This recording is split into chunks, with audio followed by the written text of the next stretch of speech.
Why, hello, ladies and gentlemen. On today's show, there have been some rumors. There's been a little chit chat on the interwebs and the rumor mill.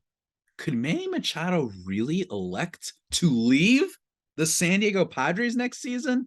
We're going to be talking about the possibility of that, what makes sense, what upcoming free agents would be competing with him next year, the Padres situation, all free agency, blah, blah, blah, all things having to do with that on today's show, guys. Let's get to it. You are Locked On Padres, your daily San Diego Padres podcast, part of the Locked On Podcast Network, your team every day.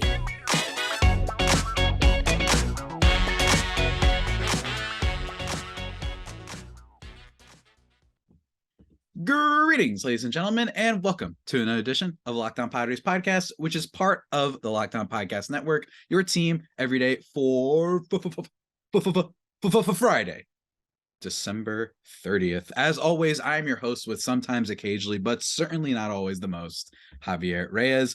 Follow me on Twitter at Javipeno, that's JAVIIPENO, or at LO_Padres. My personal account, I tweet a bunch of different things. Padres account, oh, it's all Padres all the time.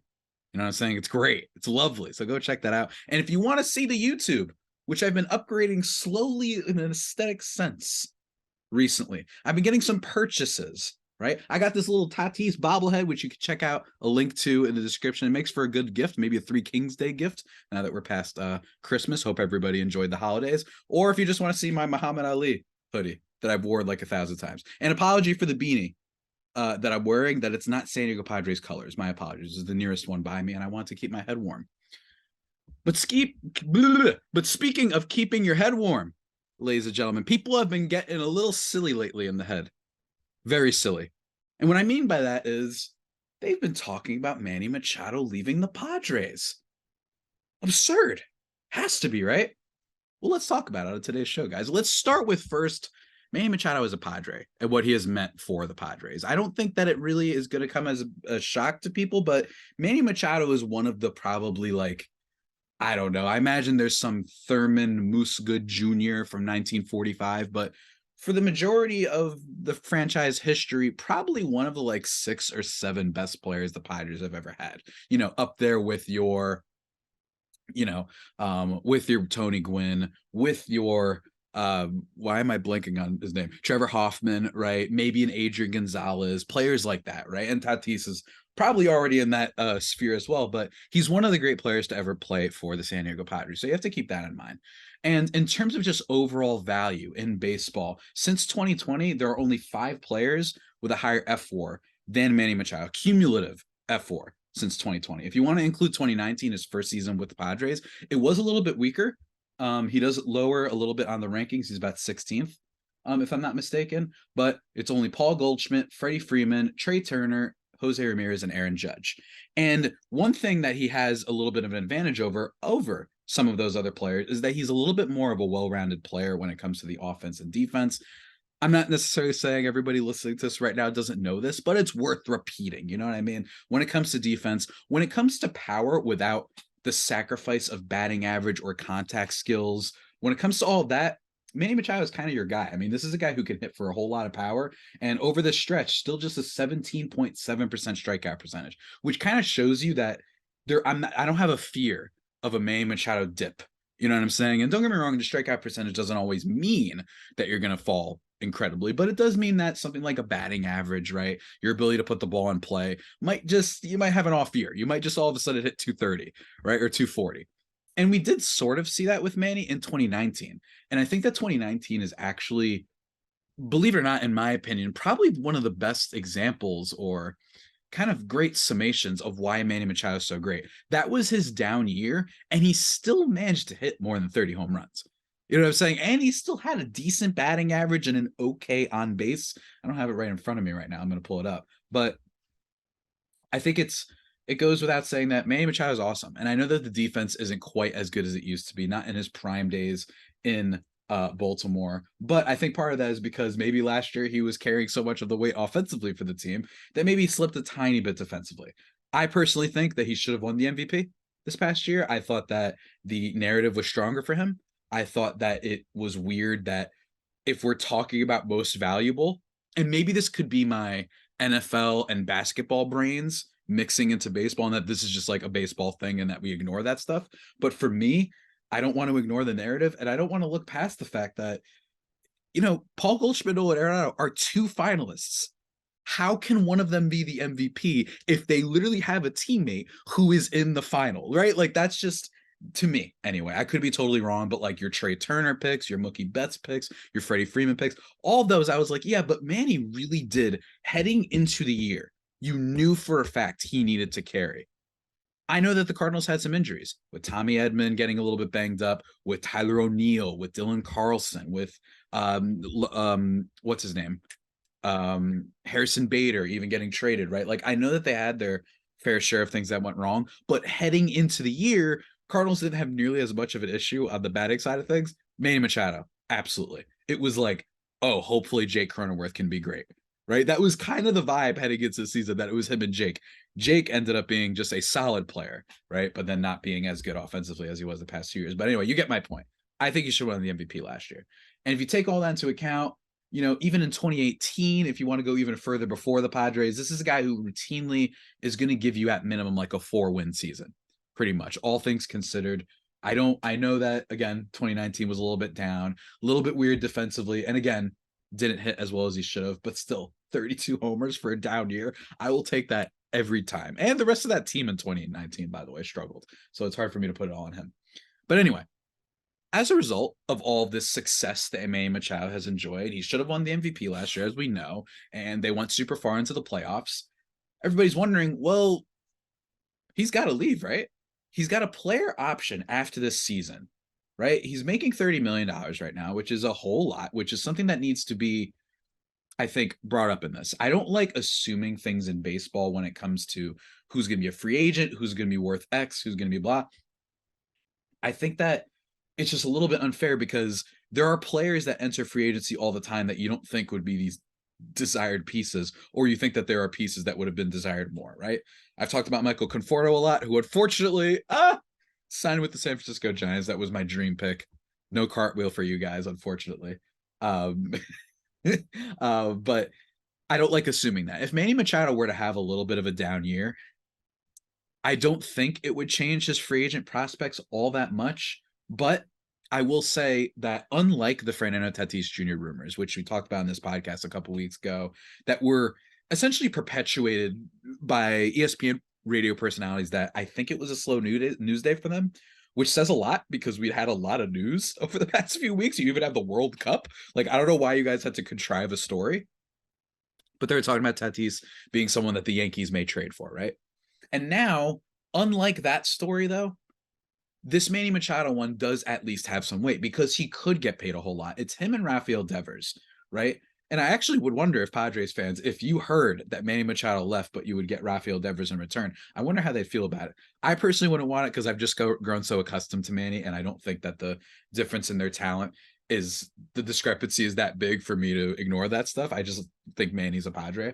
But you look at the rest of the third baseman available next year, Matt Chapman, Josh Donaldson has a mutual option. I don't think that that's going to be a highly coveted player, but you never know, right? He could have a bounce back season with the Yankees, and all of a sudden people get excited about him, even at his old age. And then you've got, Eduardo Escobar with a club option, Machado, who has the opt out, Gio Urshela, Joey Wendell. Joey Wendell, though, don't sleep on that guy. Not that the Padres should be going after him, but I don't know. I smell like a 3.5 win season for that guy. I think he plays good defense and will be a decent at bat. I could be wrong though, especially if he stays healthy. But I will say that the overall, the realism, the possibility of Manny Machado leaving is definitely a lot more feasible than the Fernando Tatis Jr. situation, which is, I genuinely think, pretty absurd. I just don't see a world in where he was going to be traded like soon, like this offseason. Maybe down the line, sure, if things don't go well, if he comes back from the suspension hurt, sure. But even if that happens, you have to take into account the massive contract the Padres already gave him. So again, it's a whole lot of weirdness. But with Manny, not so much. But before we continue talking about it, ladies and gentlemen, and maybe why there's even more reason why Manny Machado could leave, Let me just take a quick second to not tell any jokes. There's no laughing matter here. This is serious. This isn't like the Tatis trade rumors. Guys, just want to talk to you about driving straight and sober. You're hanging out with some friends and putting back a few drinks. A few becomes a few too many, which happens sometimes. And as the evening comes to an end and people start to, leave and head out and whatnot, you think of calling for a ride, but you're like, no, man, I'm nearby. I can make it. It's no big deal. What are the odds you'll get pulled over? Even so, what's the worst that could happen? Yeah, maybe you get pulled over or whatever, but it's fine, right? Your insurance goes up, you lose your license. Oh, you get a couple points on your license or whatever. You total your car, or you could even kill someone. Everyone knows about the risks of driving drunk. The results are tragic and often deadly. However, that still doesn't stop everyone from getting behind the wheel while under the influence. That's why police officers are out there right now looking for impaired drivers on our roads to save lives. So if you think you're okay to drive after a few drinks, think again. Play it safe and plan ahead to get arrived. Be responsible. It only takes one mistake to change your life or someone else's forever. Drive sober or get pulled over, guys. Not worth the risk. Drunk, high, whatever. Don't do that. It's a risk to yourself and people around you. We want people to be safe, especially during these holiday seasons. Very important message. So shouts to the people at the NHTSA. Drive sober or get pulled over. But let's keep going. Ladies and gentlemen. Back to Manny Machado, ladies and gentlemen. Oh, okay. Now, here's some more evidence as to why I think it's totally feasible that Manny Machado could leave. Because if he has another great year, there are teams out there. And I think that unlike the Tatis thing, where they were just spewing nonsense, like the Yankees are just probably going to hope that Anthony Volpe or Oswaldo Peraza, their two shortstop prospects, are going to be great. That's what they're probably hoping on, and they're going to allocate their resources elsewhere. Unless I've seen something that's changed, unless those two can play third, the Yankees don't have too much at third base. And this has been a thing for a while, actually, since maybe Chase Headley, former Padre, was on that team. And it's not like Chase Headley was an incredible player for them. But he was certainly a solid, steady player. And often, I think his post 2013 season, what was it? I forgot when he almost won the MVP, Chase Headley. I'm going to look that up really quickly right now. 2012. Okay, so I was a couple of years off. I think that the Chase Headley had a little bit of an underrated stretch after that. 3.4, 3.4, 1.6, 2.22 for F4. That's not that bad. You know what I mean? It's definitely not that bad, especially if the rest of your team is pretty good. I think the Padres maybe should have traded him. Maybe. I don't know. They should have got that at the right time. But that's basically the last time a decent third baseman was there for the Yankees. Gio Urshela wasn't very good for them because he can only play defense. And his bat, he had like one season where he just caught fire and that was kind of it. And then they moved for Josh Donaldson, who's expensive and clearly not the MVP player that he was once upon a time, and enemy of Manny Machado, right? So I could see a world in which the Yankees next year are like ready to give this guy the bag because they need a third baseman. So instead of this Tatis stuff, they're like, let's go give Manny Machado $38 million a year for another 8 years, whatever it is, right? Increase his overall annual salary. And then he can go light it up in New York. And for a team that has already got, Aaron Judge locked up, they just made that signing of Rodon. I could see it. And I do think that Manny Machado, I don't even think this, we know, he very much cares about winning. And I know a lot of people roasted him back in the day for choosing the Padres because people have no if we learned one thing for Blockbuster, you know what I'm saying? People do not have vision. They are not great at projecting the future. And Machado saw that the Padres had a great farm system and he was ready to go there on top of the nice paycheck too. And the Yankees certainly do have a lot of good stuff there. So I would not rule that out. The Yankees fans are right about that in the sense of they do have a need at third base. Machado could have that. He could have another great year for the Padres and then they could sign him. And what do you do, right? The other thing that I think makes the possibility of him leaving more true is that I am wondering about some of the moves they've made. And some of the moves that they've made over the past year, the Padres, is, look, they have Fernando Tatis Jr. locked up. That's a super duper MVP quality player. Then you have the trade for Juan Soto. If Manny Machado were to walk or think about leaving, the Padres may be more inclined to be like, you know what, let's extend Juan Soto, who at his best, I don't mean this at all negative towards Manny Machado. At his best, a better player and better overall asset than Manny Machado, especially when you take into account the age. which is a huge, huge part of that, right? I think Machado is consistent, steady, and he's shown it for a lot more time. So I think if you had someone for just a certain year, that's who you'd want. But Juan Soto is still only 24, and his worst like major league season, aside from his rookie year, the guy had a 3.8 AF4, and a lot of it was drawn down by some weird defensive stuff. He's still got an incredible WRC plus 145, which is absurd. Like, he's absolutely broken when it comes to offensively. This guy has an automatic 400 on base every year and hits for power, right? So that could be a thing. Is it possible that the Padres said, we traded for Juan Soto because we think he's going to help our chances win this year and the next year and the year after that when they still have club control? And also because we know that our best player and one of our franchise players does have the ability to opt out after this next season. Totally fair.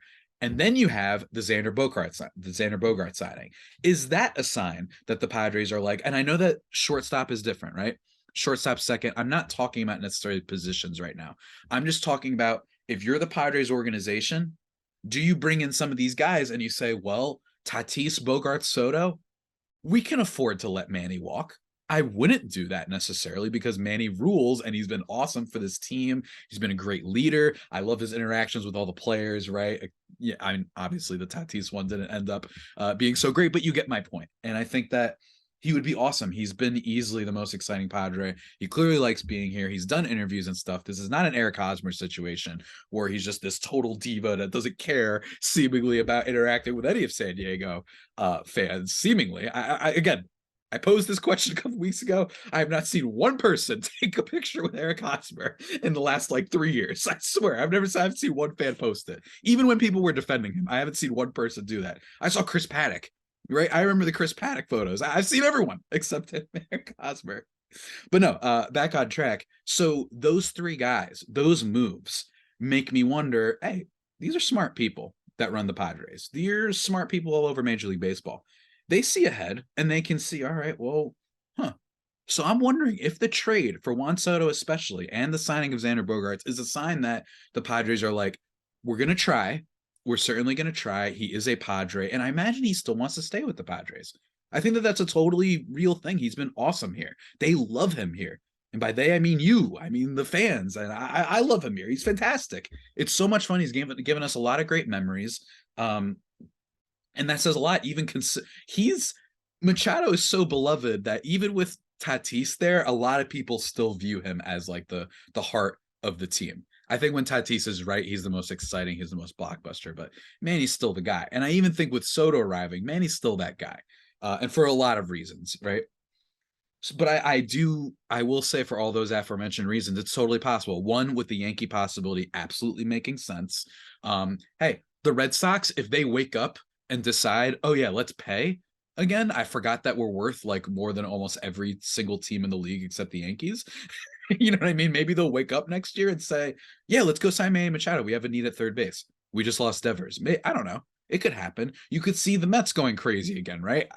I wouldn't like that. You could see all sorts of teams doing it, but especially the Yankees, I do agree with that because they've had a third base issue for a while now. And even before that, I don't know who's the best third baseman, like A-Rod? Was it A-Rod? I don't remember the Yankee third basemans from like pre-2016. Not really. But that's totally possible that they're like, you know what, let's go get ourselves a star third baseman. We should have gotten Machado back when he was first a free agent if our ownership wasn't playing a little penny pinching. They should have either gotten him or Bryce Harper, and they didn't. Instead, they decided to pull back on that and wait. And clearly that was a mistake for the Padres or the Yankees, because if they were expecting Manny to decline, that did not happen. So maybe this could be a let's make things right sort of move for the Yankees. And then for the reasons that I just explained about Bogaerts and Soto, maybe they're prepping for the possibility. But again, that could just be me, ladies and gentlemen. And again, I don't know what's going to happen. I stress this all the time. Juan Soto was not on the radar for Padres fans, any fans, really, until the trade deadline, until he declined that second, I think it was the second official offer from the Nationals. They could be saying, you know what? No, like it's just we can't do that. And everyone wanted Nick Castellanos. Everyone wanted the Padres to go out and get Carlos Rodon. Maybe some interesting pitcher is going to be available. And maybe, let's talk objectively for a second, maybe it wouldn't be the absolute worst thing in the world if Manny Machado left. I would be very sad. It would definitely be sad and not great. I'm not going to go as far to say that they should let him walk. But if he gets paid a whole lot of money and the Padres, if we trust them, which I think that ownership and AJ Preller and management have deserved trust at this point, that you could say, all right, well, hopefully they allocate it better. If Manny Machado left, but then they re-signed Juan Soto, and then they spent some of that money. Darvish and Snell are also going to be coming off the books. If they spent that money on some pitchers the following year, if you look at pitching, Alex Cobb as a club option, that's a cheap guy who you could definitely get for the back of your rotation. But then Kenta Maeda, Herman Marquez outside cores might be interesting. But more importantly, you've got Aaron Nola, who I think who I personally am going to predict will be the number one free agent starting pitcher heading after the season. You've got Yu Darvish if you want to re-sign him, Jack Flaherty if he can ever figure it out, Lucas Giolito if he can ever figure anything out, Sonny Gray. Maybe they decide to kind of buff their rotation, a rotation that past this year is basically just going to be Joe Musgrove versus the world, right? Joe Musgrove and Nick Martinez versus the world. So if they decide to allocate their money that way, what I'm trying to say is that that is not a solution that should be dismissed. I'm not saying I would do it. I haven't decided yet. I want to see how the season goes, right? If the season goes great and Nick Martinez is awesome and Seth Lugo transfers and some prospect we've never heard of comes up, right? And maybe they make a trade for some dude. Maybe Shane Bieber randomly becomes available. Pablo Lopez, who the Padres, according to Dennis Lin, are interested in acquiring. Go check out my episode from a couple weeks back with Peter Pratt about that, which I thought was a really fun episode where we talked about trading Grisham. Totally could work. Some people may say Shohei Ohtani. I think that's a little bit out of the price range for the Padres, only because I think that there are other teams that are going to want to do that more. I think the Giants, assuming the Correa stuff continues by going to the Mets, then I think they're going to be motivated to be like, we're bringing in our next big guy. And he's going to be a star for us. I know there's a pretty big Asian population down there. That will bring more fans for sure. I imagine front offices think that about that a little bit themselves. And then also he's just a freak. Like he's just a freak. He would solve a whole bunch of things. And then you've got the Dodgers, who didn't do a giant move this offseason, although I think they did some very good moves with Noah Syndergaard and who's the other one? They do another one? I forgot. Who the heck did they sign? I forgot. They signed someone, though, that I thought was a pretty good move for them. Maybe because they're thinking, we want to be. All right. You know how we bring ourselves back on the map after getting embarrassed? Hold on. Still drinking the tears. Gotta drink them. Gotta stay hydrated. Maybe after all that, they're like, oh yeah, let's go out and make another splash. We took 1 year off. We took 1 year off of signing a big time free agent. Now we're gonna bring in Ohtani. So I could see that. And that being the reason the Padres, I don't think, could go in that direction. And then you've got some other interesting options right there. Mark Canha with a club option. I think that would be a fascinating one if they somehow don't keep him. Teoscar Hernandez hits for a lot of power. He's interesting. If the Padres are really desperate, Jorge Soler. If they want a Puerto Rican, Eddie Rosario. I know, I'm kidding on that one. If Jesse Winker, that's a great example of a player that nobody regards highly right now. But if he puts together a big season, contract year in Milwaukee, all of a sudden you may see the Keith Law top 50 free agents and he's number 12 and we're all talking about him, right? So we don't know who's going to blow up. We don't know what's going to happen, if some prospect's going to come out, if someone's going to become available for trade. But all that laid out, I think that it is totally feasible that he could leave the Padres, especially if a team that's more desperate for a superstar decides to come in, right? I could see it. Otherwise, though, one thing I will say, and just from what I've heard, I definitely would think that not a hometown discount, but I definitely think that Manny will listen to the Padres. I don't think this is some situation where it's going to be like he's gone immediately, right? Like this isn't going to be a player who, once they hit the open market, you're like, oh yeah, that guy's gone. I don't see that, right? I imagine that he'll take some meetings with the Padres. I think Preller has done a great job cultivating relationships with players for the most part, and clearly everybody seems pretty content there. And they bring in Bob Melvin, a professional manager. So don't dismay too much, Padres fans. Don't dismay that he's going to leave. And if he does leave, look at what the Padres have done in the past 3 years and say to yourself, well, they're going to do it only because there's a commitment to winning. This is not the Red Sox. This is not, I can't name another team right now. This is not one of those other teams who are just going to let them go And all of a sudden they're signing Rich Hill and they're signing all these cheap options. Justin Turner, the Red Sox, right? It's not that. I think if they did let him go, they're going to re-sign Soto and they're going to allocate that money elsewhere, especially on the pitching side of things, because it gets pretty dark. Not Manny Machado, Joe Musgrove and Nick Martinez versus the world is what is currently slated for 2024, especially without the farm system. Again, yeah, someone could have a good year. All of a sudden, someone could just appear out of thin air that we'll get excited about. Always seems to happen, right? Maybe Ryan Weathers figures it out. But for now, that is my sort of takeaway on the whole situation. I wonder what you guys think. Would you be absolutely dead inside? Do you think it really is a possibility he leaves in free agency? Or you think the Padres are just like all hands on deck? We're keeping the boys together. And that maybe Soto is the one that they might be more willing to let go. And they're just going to take advantage of these 2 years that they have. I even talk about that possibility. Everyone talks about, oh, the Padres would love to keep Soto. Well, maybe they traded a whole lot for 2.5 incredible years of an incredible player. It's not that bad, especially if it results in a World Series or even just general success, right? Like, so don't assume, we also shouldn't assume that Soto is someone that they want to re-sign immediately. I think it's fascinating. If you had to choose between the two from a baseball standpoint, you probably choose Soto. But then again, we don't know. We don't know. Not even my little bobblehead Tatis knows, right, buddy? Yeah, he doesn't know. Ooh, wow! He doesn't know either. So I'm really excited to see how it transpires, and I'm still excited to see how the rest of free agency transpires. I think the Pods maybe have like a move left. They still need to figure out the outfield. I don't know what the starting outfield is going to look like. Obviously, you have Tatis coming along.